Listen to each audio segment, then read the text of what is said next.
ہماری تاریخ کے عظیم ترین دنوں میں سے یہ 6 ستمبر کا دن ہے۔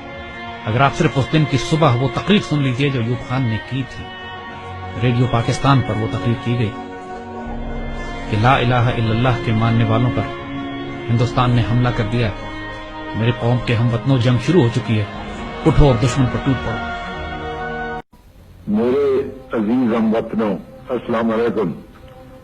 10 کروڑ پاکستانیوں کے امتحان کا وقت آ پہنچا ہے۔ آج صبح سویرے ہندوستانی فوج نے پاکستان کے علاقے پر لاہور کی جانب سے حملہ کیا اور بھارتی ہوائی بیڑے نے وزیر آباد اسٹیشن پر ٹھہری ہوئی ایک مسافر گاڑی کو اپنے بزدلانہ حملے کا نشانہ بنایا۔ پاکستان کے 10 کروڑ عوام جن کے دل کی دھڑکن میں لا الہ الا اللہ محمد رسول اللہ کی صدا گونج رہی ہے، اس وقت تک چین سے نہیں بیٹھیں گے جب تک دشمن کی توپیں ہمیشہ کے لیے خاموش نہ ہو جائیں۔ ہندوستانی حکمران شاید ابھی نہیں جانتے کہ انہوں نے کس قوم کو للکارا ہے۔ ہمارے دلوں میں ایمان اور یقین محکم ہے اور ہمیں یہ معلوم ہے کہ ہم سچائی کی جنگ لڑ رہے ہیں۔ ملک میں آج ہنگامی صورتحال کا اعلان کر دیا گیا ہے۔ جنگ شروع ہو چکی ہے۔ دشمن کو فنا کرنے کے لیے ہمارے بہادر فوجیوں کی پیش قدمی جاری ہے۔ اللہ تعالی نے پاکستان کی مسلح فوجوں کو اپنے جوہر دکھانے کا موقع عطا کیا ہے۔ میرے ہم وطنوں، آگے بڑھو اور دشمن کا مقابلہ کرو۔ خدا تمہارا حامی و ناصر ہو، آمین۔ پاکستان زندہ باد۔ پاکستان کی پوری قوم نعرہ تکبیر لگاتی ہوئی سڑکوں پر نکل گئی تھی۔ ہندوستان نے 6 ستمبر کی صبح فجر سے کچھ پہلے لاہور شہر پہ حملہ کیا اور ان کے جرنیل نے بھڑک ماری تھی کہ ہم 11 بجے تک لاہور جمخانہ میں بیٹھ کر شراب پئیں گے اور بدماشی کی محفل سجائیں گے۔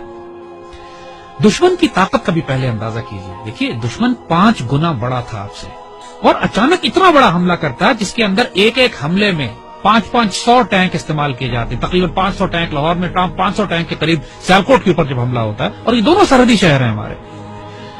اور حال یہ تھا کہ Pakistan was totally caught by surprise. آپ کو واقعہ بتاتے ہیں، واقعات اگر آپ سنیں تو اس سے آپ کو اندازہ ہوگا کہ یہ 65 کی لڑائی کا یہ واقعہ 6 ستمبر کو کیوں ہم اتنے رومانٹک طریقے سے، اتنی محبت، اتنی پیار سے، ایموشن سے، جذبات سے کیوں یاد کرتے ہیں۔ ایئر چیف نے نور خان صاحب کی دلیری اور جرت دیکھیے، یہی پہ لیڈنگ فرام دا فرنٹ جسے کہتے ہیں، انہوں نے کہا کہ یہ سارٹیز نہیں جائیں گی جب تک میں خود نہ دیکھ لوں کہ یہ کتنی خطرناک ہے ہمارے پائلٹ۔ دنیا کی تاریخ میں پاکستان فوج ایک واحد فوج ہے کہ جس میں آفیسر کیجویلٹی ریٹ سب سے زیادہ ہے، اس لیے کہ ہمارے آفیسرز آگے بڑھ کر لیڈ کرتے ہیں۔ پاکستان نیوی کے پاس ایک سبمرین تھی، غازی، اور اس سبمرین نے دشمن کا ناکہ بند کیا ہوا تھا۔ اس زمانے میں تاریخ، ناول اور کتابیں لکھی گئی کہ سومناتھ پر محمود غزنوی کے 17 حملوں کے بعد یہ 18واں حملہ، اور پاکستان کی نیوی آگے بڑھ کر سمندروں میں گئی، دوارکا پہ گئی، دوارکا کے قلعے کو تباہ کیا، بومنگ کر کے، فائرنگ کر کے، شیلنگ کر کے، اور پھر نکل کر واپس آئی۔ میرے والد تو خانے کے افسر تھے اور سیالکوٹ ہی میں مقیم تھے۔ سیالکوٹ سیکٹر پہ بالکل سرحد پہ ہمارا گھر تھا میرے، اور جب یہ جنگ شروع ہوتی ہے تو خاندانوں کو، عورتوں کو، بچوں کو وہاں سے نکلنا پڑا، تو اس میں ہماری والدہ ہمیں لے کر نکلی، اور یہ وہ وقت تھا کہ جب ہمارے گھر کے آس پاس توپیں لگی ہوئی تھی اور پاکستان کی فوج جوابی حملہ شروع کر رہی تھی سیالکوٹ سیکٹر پہ دشمن کے خلاف۔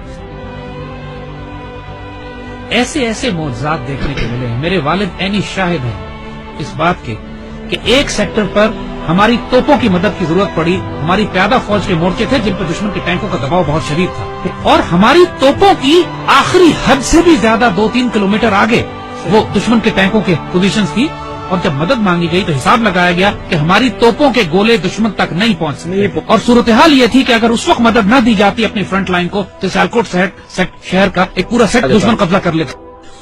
اللہ کے توکل پر یقین کریں، افسروں کی آنکھوں میں آنسو آ گئے، انہوں نے اللہ کے بھروسے پہ، اللہ کے آسرے پہ کر کے دشمن کی طرف توپوں کا منہ کر کے فائر کیا ہے، اور ناقابل یقین بات ہے کہ گولا تقریباً 2.5-3 منٹ لیتا ہے فائر ہونے کے بعد توپ کا اپنی منزل پہ پہنچتے ہوئے۔ 3 منٹ کے بعد وائرلیس پہ ہماری جو آگے ہمارے مورچے تھے وہاں سے نعرے تکبیر کی آوازیں آنے لگی کہ دشمن کے توپیں ٹھیک ٹینکوں کے بیچ میں گر رہے تھے، جو کہ ہماری توپ کی آخری حد سے بھی کئی کلومیٹر آگے تھا۔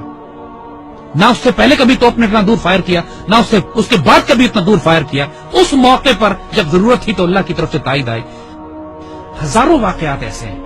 یہ باتیں بزرگوں نے کتابوں میں بھی لکھی ہیں، آپ ممتاز مفتی کی کتابیں اٹھا کے دیکھ لیجئے، الگ نگری دیکھیے، تلاش دیکھیے، اخبار میں اس زمانے کے تمام واقعات یہ چھپے ہیں۔ جب 65 کی لڑائی شروع ہوئی ممتاز مفتی اپنی کتابوں میں لکھتے ہیں کہ مسجد نبوی شریف میں اللہ کے بندوں نے حضور صلی اللہ علیہ وسلم کی زیارت فرمائی اور دیکھا کہ حضور جنگی لباس میں اصحاب بدر کے شہداء کے ساتھ پاکستان کے دفاع کے لیے تشریف لے جا رہے ہیں کہ پاکستان پہ حملہ ہوا ہے، ہم نے اس کا دفاع کرنا ہے. اور یہ باتیں ممتاز مفتی نے لکھی ہیں، کتابوں میں چھپی ہیں، اخباروں میں چھپی ہیں. یہ باتیں اپنی طرف سے ہم نہیں بنا رہے. یہ باتیں کہ دشمن کے طیاروں ان کو ذمہ داری دی گئی کہ راوی کے پل پہ بمباری کرنی. وہ پائلٹ پکڑا گیا. جب اس سے پوچھا گیا کہ پل تو تمہارے سامنے تھا، تم نے بمباری کیوں نہیں کی؟ کہتے ہمیں کہا گیا تھا وہاں ایک پل ہے، مجھے 6 پل نظر آ رہے تھے. یہ باتیں دشمن کے سپاہیوں نے کہی ہیں جن کو گرفتار کیا گیا کہ وہ آپ کی گھوڑوں والی فوج کون تھی جو سفید لباس میں تھی اور جس کی تلواروں سے شعلے نکلتے تھے.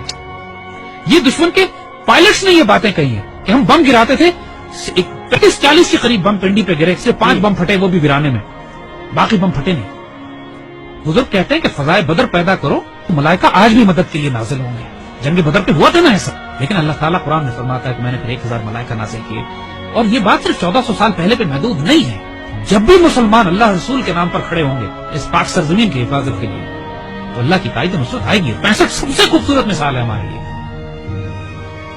ہم ایک واقعہ سناتے ہیں کہ جو ہمارے بچوں نے کسی کتاب میں نہیں پڑھا ہوگا. جب لاہور پر حملہ کیا انڈین ڈویژنز نے تو انڈین جرنیل اپنے سپاہیوں کو یہ حوصلہ بڑھانے کے لیے کہہ رہے تھے کہ لاہور اب صرف 3 میل 4 میل دور رہ گیا، بس تمہاری آنکھوں کے سامنے تھوڑا سا آگے بڑھو.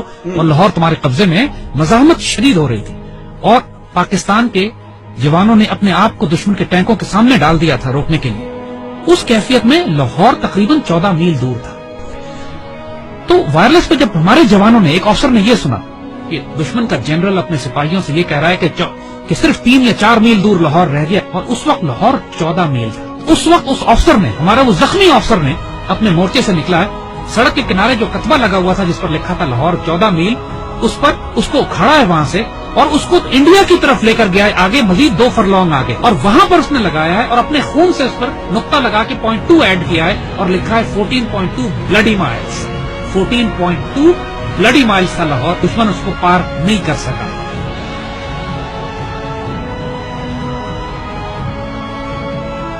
جب شہداء پہنچنا شروع ہوئے سی ایم ایچ میں، انہوں نے دیکھا کہ اتنا پریشر تھا کام کرنے کا کہ مرد سارے کام میں لگے ہوئے تھے، تو ان زخمیوں کو ریسیو کرنے کے لیے نرسز تھی. تو شہداء کو انہوں نے نرسز کے حوالے کیا کہ آپ ان کو تیار کریں اور رکھیں تاکہ بعد ان کو بریل کے لیے لے جایا جائے گا. تو آنے والے جوانوں نے جب یہ دیکھا کہ بہنیں اور بیٹیاں ان شہداء کو ریسیو کر رہی ہیں تو ان کی آنکھوں میں آنسو آ گئے. واپس جا کے اپنی پوری یونٹ میں اعلان کیا کہ وہ شیرو دلیرو سینوں پہ گولیاں کھانا، پیچھے تمہاری بہنیں تمہیں وصول کر رہی ہیں. ایسا نہ ہو کہ تمہاری پشت دیکھیں اور یہ کہیں کہ یہ بغیرت پشت پہ گولی کھا کر آیا. یعنی یہ جذبہ تھا جوانوں میں آگے کہ ہمیں دفن کرنے کے لیے پیچھے ہماری بہنیں کھڑی ہیں اور سب نے قسمیں کھائیں کہ ہم گولی سینوں پہ کھائیں. یہ وہ باتیں یونٹوں کے اندر ہوئی باتیں نہ ٹیکسٹ بکس میں لکھی جاتی ہیں نہ کتابوں میں. یہ وہ باتیں کہ جو فوجیوں کے سینوں میں دفن ہے. ایسے بھی موقع آ گئے کہ جب دشمن کے ٹینک ہمارے توپخانے کے اتنے نزدیک پہنچ گئے کہ براہ راست توپخانے اور ٹینکوں کی لڑائی شروع ہونے والی تھی. کہا جاتا ہے دوسری جنگ عظیم کے بعد سب سے بڑی ٹینکوں کی لڑائی بھی سیالکوٹ میں لڑی گئی. باقاعدہ ایک آرٹلری افسر نے کمانڈ دی کہ H E unload and A P load, یعنی ہائی ایکسپلوسو شیل نکال دو اور اب آرمر پیئرسنگ شیل لوڈ کرو، کیونکہ اب توپ اور ٹینک کی براہ راست لڑائی شروع ہونے والی. اور یہ ایسا موقع ہوتا ہے کہ جس کے بعد آر یا پار ہوتا ہے. اور ایسے موقع پہ اللہ نے دھند بھیج دی، بیچ میں دھندیں آ گئی جس کی وجہ سے دشمن کے ٹینک رک گئے. اور جس طرح پہلے کہا تھا کہ پہلے دشمن نے خوف طاری کر دیا اللہ. یہی وہ نظریاتی اور روحانی اساس تھی ہماری جو ہمیں پاکستانی مسلمان بنا. وہ کیا چیز تھی جس نے ہمیں سیسا پلائی ہوئی دیوار بنایا؟ وہ یہی کلمہ تھا، لا الہ الا اللہ، جو ہمارے دل کی دھڑکنوں میں محمد رسول اللہ ماشاء اللہ. اور آج جو 10,000 بچے اور افسر جوان ہمارے شہید ہوئے ہیں پاکستان کے دفاع میں، کشمیر سے لے کر وزیرستان میں، فاٹا میں، سوات میں، خوبصورت ترین بیٹے، ہماری مٹی کا نمک، 21، 22، 24 سال کے، 25، 26 سال کے خوبصورت جوان، اپنے چھوٹے بچوں کو چھوڑ کر، والدین کو چھوڑ کر، بیویوں کو چھوڑ کر، جنہوں نے شہادتیں دی ہیں اور خواہش کر کے اپنے آپ کو والنٹیئر کرتے شہید ہوئے ہیں. بہت بھاری قربانیوں کے بعد یہ پاکستان آپ کے حوالے کیا جائے. اس پرچم کو گرنے نہ دیں، اس پرچم پہ سب کچھ قربان کر دو. اس کی مٹی میں تمہارا خون شامل ہو گیا نا، 2 جہانوں میں خوش نصیب ہو جاؤ گے. اس مٹی کو چھوڑ کر چلے گئے بد نصیب ہو جاؤ گے. جو اس پاکستان میں بستا ہے اس آیا خدائے ذوالجلال میں کہ دیکھو اس پاکستان کو ہلکا نہ لینا، یہ اللہ کے رازوں میں سے ایک راز ہے، اس پر قربان ہو جاؤ. سب سے سستا سودا ہے، سب سے اعلیٰ سودا ہے. یہ ہمارے بیٹے جو اس پہ قربان ہوتے ہیں نا، یہ سوال نہیں کرتے کہ اس پاکستان میں ہمیں کیا دیا.